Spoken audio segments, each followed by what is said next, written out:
साथियों, हमारा ये भारत मंडपम बीते 2 वर्षों में अनेक राष्ट्रीय अंतर्राष्ट्रीय कार्यक्रमों का साक्षी रहा है। यहाँ हमने G20 का इतना बड़ा और सफल आयोजन देखा, लेकिन आज का आयोजन और भी विशेष है। आज दिल्ली पूर्वोत्तरमय हो गई है। पूर्वोत्तर के विविधता भरे रंग आज राजधानी में एक सुंदर सा इंद्रधनुष बना रहे हैं। आज हम यहाँ पर पहला अष्टलक्ष्मी महोत्सव मनाने के लिए इकट्ठा हुए हैं। आने वाले 3 दिन तक ये महोत्सव हमारे नॉर्थ ईस्ट का सामर्थ्य पूरे देश को दिखाएगा, पूरे विश्व को दिखाएगा। यहाँ व्यापार कारोबार से जुड़े समझौते होंगे। नॉर्थ ईस्ट के उत्पादों से दुनिया परिचित होगी। नॉर्थ ईस्ट का कल्चर, वहाँ की कुजीन आकर्षण का केंद्र होगा। नॉर्थ ईस्ट के जो हमारे अचीवर्स हैं, जिनमें से अनेक पद्म पुरस्कार विजेता यहाँ मौजूद हैं, इन सभी की प्रेरणा के रंग बिखरेंगे। ये पहला और अनोखा आयोजन है जब इतने बड़े स्तर पर नॉर्थ ईस्ट में निवेश के द्वार खुल रहे हैं। ये नॉर्थ ईस्ट के किसानों, कारीगरों, शिल्पकारों के साथ साथ दुनिया भर के निवेशकों के लिए भी एक बेहतरीन अवसर है। नॉर्थ ईस्ट का पोटेंशियल क्या है, ये हम यहाँ जो प्रदर्शनी लगी है, यहाँ जो हाट बाजार में भी अगर जाएंगे तो हम अनुभव कर सकते हैं उसकी विविधता, उसके सामर्थ्य को। मैं अष्टलक्ष्मी महोत्सव के आयोजकों को, नॉर्थ ईस्ट के सभी राज्यों के निवासियों को, यहाँ आए सभी निवेशकों को, यहाँ आने वाले सभी अतिथियों को बधाई देता हूँ, अपनी शुभकामनाएं देता हूँ। साथियों, बीते 100-200 साल के कालखंड को देखें तो हमने पश्चिम की दुनिया का, वेस्टर्न वर्ल्ड का एक उभार देखा। आर्थिक, सामाजिक और राजनीतिक हर स्तर पर दुनिया में पश्चिमी क्षेत्र की एक छाप रही है और संयोग से भारत में भी हमने देखा है कि जो हमारा देश को अगर हम देखें नक्शा पूरा, तो पश्चिमी क्षेत्र ने भारत की ग्रोथ स्टोरी में बड़ी भूमिका निभाई है। इस वेस्ट सेंट्रिक कालखंड के बाद अब कहा जाता है कि 21वीं सदी ईस्ट की है, एशिया की है, पूर्व की है, भारत की है।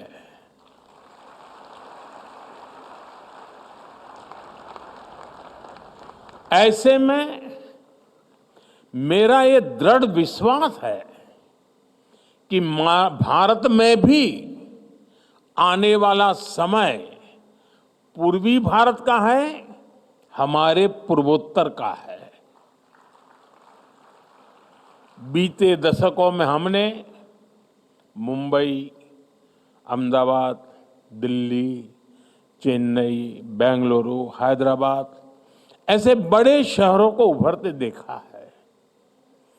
आने वाले दशकों में हम गुवाहाटी, अगरतला, इम्फाल, ईटानगर, गंगटोक, कोहिमा, शिलोंग और आइजोल जैसे शहरों का नया सामर्थ्य देखने वाले हैं। और उसमें अष्टलक्ष्मी जैसे इन आयोजनों की बहुत बड़ी भूमिका होगी। साथियों, हमारी परंपरा में मां लक्ष्मी को सुख, आरोग्य और समृद्धि की देवी कहा जाता है। जब भी लक्ष्मी जी की पूजा होती है तो हम उनके 8 रूपों को पूजते हैं। आदि लक्ष्मी, धन लक्ष्मी, धान्य लक्ष्मी, गज लक्ष्मी, संतान लक्ष्मी, वीर लक्ष्मी, विजय लक्ष्मी और विद्या लक्ष्मी। इसी तरह भारत के पूर्वोत्तर में 8 राज्यों की अष्टलक्ष्मी विराजमान है। असम, अरुणाचल प्रदेश, मणिपुर, मेघालय, मिजोरम, नागालैंड, त्रिपुरा और सिक्किम। नॉर्थ ईस्ट के इन 8 राज्यों में अष्टलक्ष्मी के दर्शन होते हैं। अब जैसे पहला रूप है आदि लक्ष्मी। हमारे नॉर्थ ईस्ट के हर राज्य में आदि संस्कृति का सशक्त विस्तार है। नॉर्थ ईस्ट के हर राज्य में अपनी परंपरा, अपनी संस्कृति का उत्सव मनाया जाता है। मेघालय का चेरी ब्लॉसम फेस्टिवल, नागालैंड का हार्नबिल फेस्टिवल, अरुणाचल का ऑरेंज फेस्टिवल, मिजोरम का चपचार कूट फेस्टिवल, असम का बिहू, मणिपुरी नृत्य, कितना कुछ है नॉर्थ ईस्ट में। साथियों, दूसरी लक्ष्मी धन लक्ष्मी, यानी प्राकृतिक संसाधन का भी नॉर्थ ईस्ट पर भरपूर आशीर्वाद है। आप भी जानते हैं, नॉर्थ ईस्ट में खनिज, तेल, चाय के बागान और बायोडायवर्सिटी का अद्भुत संगम है। वहां रिन्यूएबल एनर्जी का बहुत बड़ा पोटेंशियल है। धन लक्ष्मी का ये आशीर्वाद पूरे नॉर्थ ईस्ट के लिए वरदान है। साथियों, तीसरी लक्ष्मी धान्य लक्ष्मी की भी नॉर्थ ईस्ट पर भरपूर कृपा है। हमारा नॉर्थ ईस्ट नेचुरल फार्मिंग के लिए, जैविक खेती के लिए, मिलेट्स के लिए प्रसिद्ध है। हमें गर्व है कि सिक्किम भारत का पहला पूर्ण जैविक राज्य है। नॉर्थ ईस्ट में पैदा होने वाले चावल, बांस, मसाले और औषधीय पौधे वहां कृषि की शक्ति को दिखाते हैं। आज का भारत दुनिया को हेल्दी लाइफस्टाइल से जुड़े हुए, न्यूट्रिशन से जुड़े हुए जो सॉल्यूशन देना चाहता है, उसमें नॉर्थ ईस्ट की बड़ी भूमिका है। साथियों, अष्टलक्ष्मी की चौथी लक्ष्मी है गजलक्ष्मी। गजलक्ष्मी कमल पर विराजमान है और उनके आसपास हाथी है। हमारे नॉर्थ ईस्ट में विशाल जंगल है। काजीरंगा, मानस मेहाओ जैसे नेशनल पार्क और वाइल्ड लाइफ सेंचुरी है। वहां अद्भुत गुफाएं हैं, आकर्षक झीलें हैं। गजलक्ष्मी का आशीर्वाद नॉर्थ ईस्ट को दुनिया का सबसे शानदार टूरिज्म डेस्टिनेशन बनाने का सामर्थ्य रखता है। साथियों, 5वीं लक्ष्मी है संतान लक्ष्मी, यानी उत्पादकता की, क्रिएटिविटी की प्रतीक। नॉर्थ ईस्ट क्रिएटिविटी के लिए, स्किल के लिए जाना जाता है। जो लोग यहां एग्जीबिशन में जाएंगे, हाट बाजार में जाएंगे, उन्हें नॉर्थ ईस्ट की क्रिएटिविटी दिखेगी। हैंडलूम्स का, हैंडीक्राफ्ट्स का ये हुनर सबका दिल जीत लेता है। असम का मूगा सिल्क, मणिपुर का मोइरंगा फी, बोंगहेई फी, नागालैंड की चाखेसांग शॉल, ऐसे दर्जनों जीआई टैग प्रोडक्ट्स हैं जो नॉर्थ ईस्ट की क्राफ्ट को, क्रिएटिविटी को दिखाते हैं। साथियों, अष्टलक्ष्मी की छठी लक्ष्मी है वीर लक्ष्मी। वीर लक्ष्मी यानी साहस और शक्ति का संगम। नॉर्थ ईस्ट नारी शक्ति के सामर्थ्य का प्रतीक है। मणिपुर का नुपी लान आंदोलन महिला शक्ति का उदाहरण है। नॉर्थ ईस्ट की महिलाओं ने कैसे गुलामी के विरुद्ध बिगुल फूंका था, यह हमेशा भारत के इतिहास में स्वर्ण अक्षरों से दर्ज रहेगा। रानी गाइडिनल्यू, कनकलता बरुआ, रानी इंदिरा देवी, लल्लू रोपलियानी, लोक गाथाओं से लेकर हमारी आजादी की लड़ाई तक नॉर्थ ईस्ट की नारी शक्ति ने पूरे देश को प्रेरणा दी है। आज भी इस परंपरा को नॉर्थ ईस्ट की हमारी बेटियां समृद्ध कर रही हैं। यहां आने से पहले मैं जिन स्टॉल्स में गया, वहां भी अधिकतर महिलाएं ही थी। नॉर्थ ईस्ट की महिलाओं की इस उद्यमशीलता ने इसे पूरे नॉर्थ ईस्ट को एक ऐसी मजबूती मिलती है जिसका कोई मुकाबला नहीं। साथियों, अष्टलक्ष्मी की सातवीं लक्ष्मी है जय लक्ष्मी, यानी ये यश और कीर्ति देने वाली है। आज पूरे विश्व में भारत प्रति जो उम्मीदें हैं, उसमें हमारे नॉर्थ ईस्ट की अहम भूमिका है। आज जब भारत अपने कल्चर, अपने ट्रेड की ग्लोबल कनेक्टिविटी पर फोकस कर रहा है, तब नॉर्थ ईस्ट भारत को साउथ एशिया और ईस्ट एशिया के असीम अवसरों से जोड़ता है। साथियों, अष्टलक्ष्मी की आठवीं लक्ष्मी है विद्या लक्ष्मी, यानी ज्ञान और शिक्षा। आधुनिक भारत के निर्माण में शिक्षा के जितने भी बड़े केंद्र हैं, उनमें से अनेक नॉर्थ ईस्ट में है।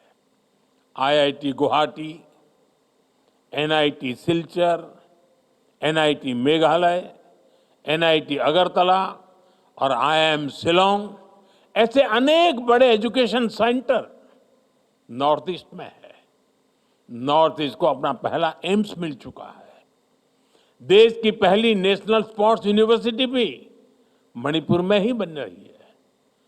मैरी कॉम, वाईचुंग भूटिया, मीराबाई चानू, लवलीना, सरिता देवी, ऐसे कितने ही स्पोर्ट्स पर्सन नॉर्थ ईस्ट ने देश को दिए हैं। आज नॉर्थ ईस्ट टेक्नोलॉजी से जुड़े स्टार्टअप्स, सर्विस सेंटर्स और सेमीकंडक्टर जैसे उद्योगों में भी आगे आने लगा है। इनमें हजारों नौजवान काम कर रहे हैं, यानी विद्या लक्ष्मी के रूप में ये रीजन युवाओं के लिए शिक्षा और कौशल का बड़ा केंद्र बन रहा है। साथियों, अष्टलक्ष्मी महोत्सव नॉर्थ ईस्ट के बेहतर भविष्य का उत्सव है। ये विकास के नूतन सूर्योदय का उत्सव है, जो विकसित भारत के मिशन को गति देने वाला है। आज नॉर्थ ईस्ट में इन्वेस्टमेंट के लिए इतना उत्साह है। बीते एक दशक में हम सब ने नॉर्थ ईस्ट रीजन के विकास की एक अद्भुत यात्रा देखी है, लेकिन यहां तक पहुंचना सरल नहीं था। नॉर्थ ईस्ट के राज्यों को भारत की ग्रोथ स्टोरी के रूप साथ जोड़ने के लिए हमने हर संभव कदम उठाए हैं। लंबे समय तक हमने देखा है कि विकास को भी कैसे वोटों की संख्या से तोला गया। नॉर्थ ईस्ट के राज्यों के पास वोट कम थे, सीटें कम थी, इसलिए पहले की सरकारों द्वारा वहां के विकास पर भी ध्यान नहीं दिया गया। ये अटल जी की सरकार थी जिसने नॉर्थ ईस्ट के विकास के लिए पहली बार अलग मंत्रालय बनाया। साथियों, बीते दशक में हमने मन से प्रयास किया कि दिल्ली और दिल, इससे दूरी का जो भाव है वो कम होना चाहिए। केंद्र सरकार के मंत्री 700 से अधिक बार नॉर्थ ईस्ट के राज्यों में गए हैं, लोगों के साथ वहां लंबा समय गुजारा है। इससे सरकार का नॉर्थ ईस्ट के साथ, उसके विकास के साथ एक इमोशनल कनेक्ट भी बना है। इससे वहां के विकास को अद्भुत गति मिली है। मैं एक आंकड़ा देता हूं, नॉर्थ ईस्ट के विकास को गति देने के लिए 90 के दशक में एक पॉलिसी बनाई गई थी। इसके तहत केंद्र सरकार के 50 से ज्यादा मंत्रालयों को अपने बजट का 10% नॉर्थ ईस्ट में निवेश करना पड़ता था। इस नीति के बनने के बाद से लेकर साल 2014 तक जितना बजट नॉर्थ ईस्ट को मिला है, उससे कहीं अधिक हमने सिर्फ बीते 10 सालों में दिया है। बीते दशक में एक स्कीम के तहत ही 5 लाख करोड़ रुपए से अधिक नॉर्थ ईस्ट में खर्च किया गया है। ये नॉर्थ ईस्ट को लेकर वर्तमान सरकार की प्राथमिकता दिखाता है। साथियों, इस स्कीम के अलावा भी हमने कई बड़ी स्पेशल योजनाएं नॉर्थ ईस्ट के लिए शुरू की है। PM divine, special infrastructure development scheme और नॉर्थ ईस्ट वेंचर फंड। इन स्कीम से रोजगार के अनेक नए अवसर बने हैं। हमने नॉर्थ ईस्ट के इंडस्ट्रियल पोटेंशियल को बढ़ावा देने के लिए उन्नति स्कीम भी शुरू की है। नए उद्योगों के लिए बेहतर माहौल बनेगा तो नए रोजगार भी बनेंगे। अब जैसे सेमीकंडक्टर का सेक्टर भारत के लिए भी नया है, इस नए सेक्टर को गति देने के लिए भी हमने नॉर्थ ईस्ट को, असम को चुना है। नॉर्थ ईस्ट में जब इस प्रकार की नई इंडस्ट्री लगेगी तो देश और दुनिया के निवेशक वहां नई संभावनाएं तलाशेंगे। साथियों, नॉर्थ ईस्ट को हम इमोशन, इकोनॉमी और इकोलॉजी, इस त्रिवेणी से जोड़ रहे हैं। नॉर्थ ईस्ट से हम सिर्फ इंफ्रास्ट्रक्चर नहीं बना रहे, बल्कि भविष्य की एक सशक्त नींव तैयार कर रहे हैं। बीते दशकों में नॉर्थ ईस्ट की बहुत बड़ी चुनौती रही थी कनेक्टिविटी। दूर सुदूर के शहरों में पहुंचने के लिए कई कई दिन और हफ्ते लग जाते थे। हालत ये थी कि ट्रेन की सुविधा तक कई राज्यों में नहीं थी। इसलिए 2014 के बाद हमारी सरकार ने फिजिकल इंफ्रास्ट्रक्चर पर भी और सोशल इंफ्रास्ट्रक्चर पर भी बहुत ज्यादा फोकस किया। इससे नॉर्थ ईस्ट में इंफ्रास्ट्रक्चर की क्वालिटी और लोगों के जीवन की क्वालिटी दोनों में जबरदस्त सुधार हुआ। हमने प्रोजेक्ट्स के इम्प्लीमेंटेशन को भी तेज किया। कई वर्षों से चल रहे प्रोजेक्ट्स पूरे किए गए। आप बोगीबील ब्रिज का ही उदाहरण लीजिए। कई सालों से लटके इस प्रोजेक्ट के पूरा होने से पहले धेमाजी से डिब्रूगढ़ तक की यात्रा में पूरा 1 दिन लगता था। आज 1 आधे घंटे में ही ये सफर पूरा हो जाता है। ऐसे कई उदाहरण मैं दे सकता हूं। साथियों, बीते 10 सालों में करीब 5000 किलोमीटर के नेशनल हाईवे, वो प्रोजेक्ट्स पूरे हो चुके हैं। अरुणाचल प्रदेश में सेला टनल हो, Bharat Myanmar Thailand trilateral highway हो, नागालैंड मणिपुर और मिजोरम में बॉर्डर रोड्स हो, इससे एक सशक्त रोड कनेक्टिविटी का विस्तार हो रहा है। पिछले साल G20 के दौरान भारत ने आईमैक का विजन दुनिया के सामने रखा है। आईमैक यानी Bharat middle east Europe corridor Bharat के नॉर्थ ईस्ट को दुनिया से जोड़ेगा। साथियों, नॉर्थ ईस्ट की रेल कनेक्टिविटी में कई गुना वृद्धि हुई है। अब नॉर्थ ईस्ट के राज्यों की सभी राजधानियों को रेल से कनेक्ट करने का काम पूरा होने वाला है। नॉर्थ ईस्ट में पहली वंदे भारत ट्रेन भी चलने लगी है।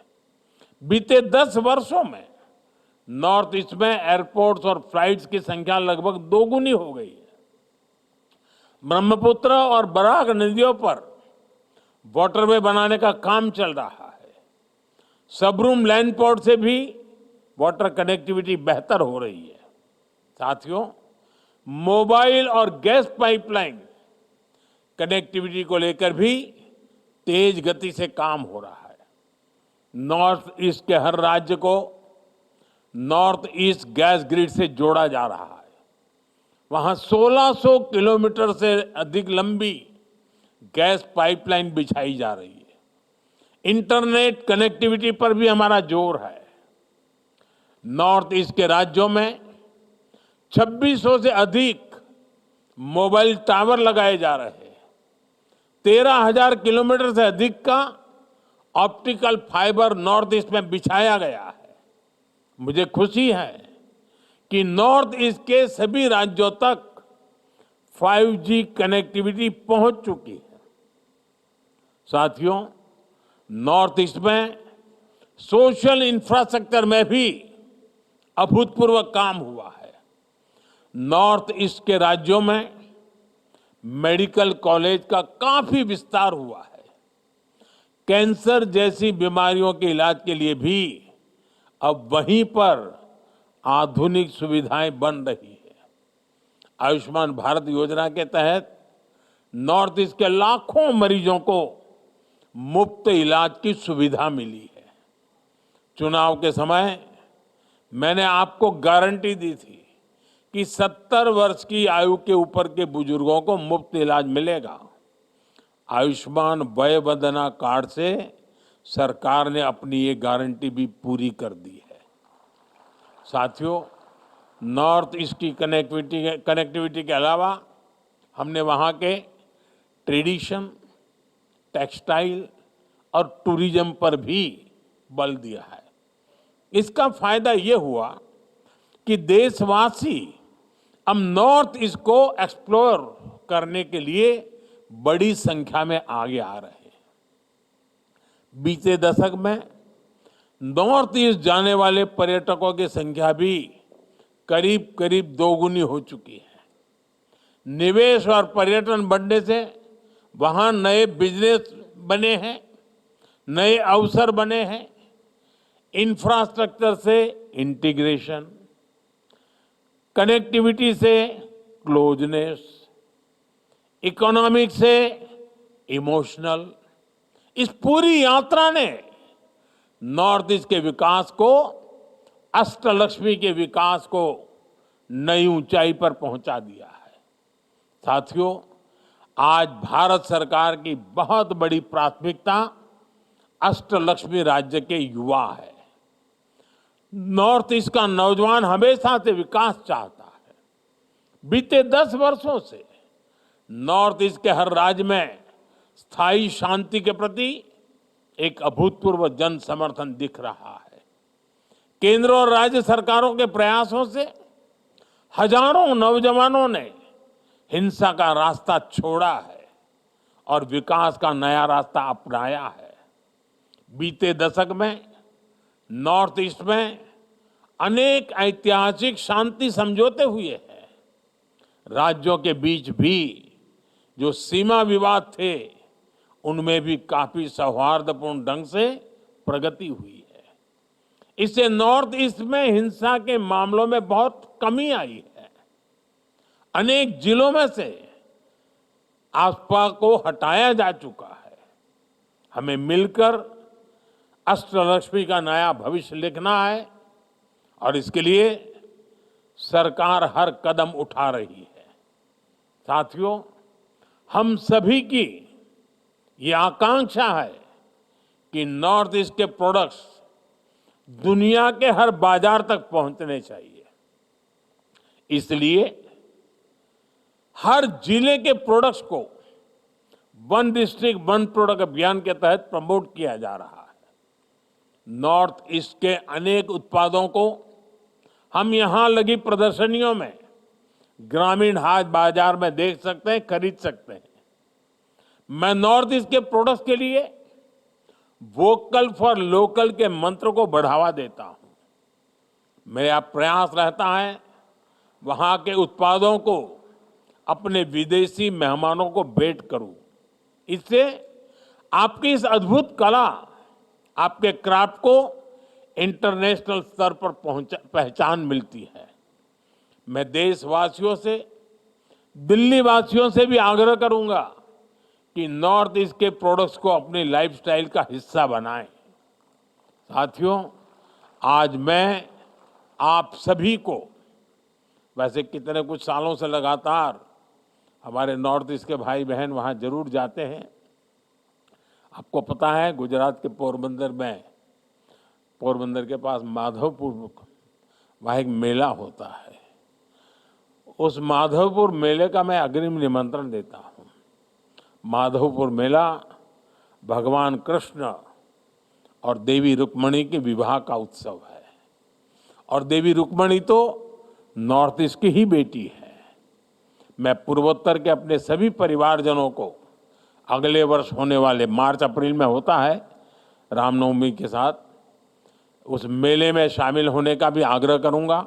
और मैं चाहूंगा उस समय भी ऐसा ही एक हाट गुजरात में लगाया जाए ताकि वहां भी बहुत बड़ा मार्केट मिले और हमारे नॉर्थ ईस्ट के भाई बहन जो चीजें बनाते हैं उनको कमाई भी हो। भगवान कृष्ण और अष्टलक्ष्मी के आशीर्वाद से हम जरूर नॉर्थ ईस्ट को 21वीं सदी में विकास का एक नया प्रतिमान स्थापित करते हुए देखेंगे।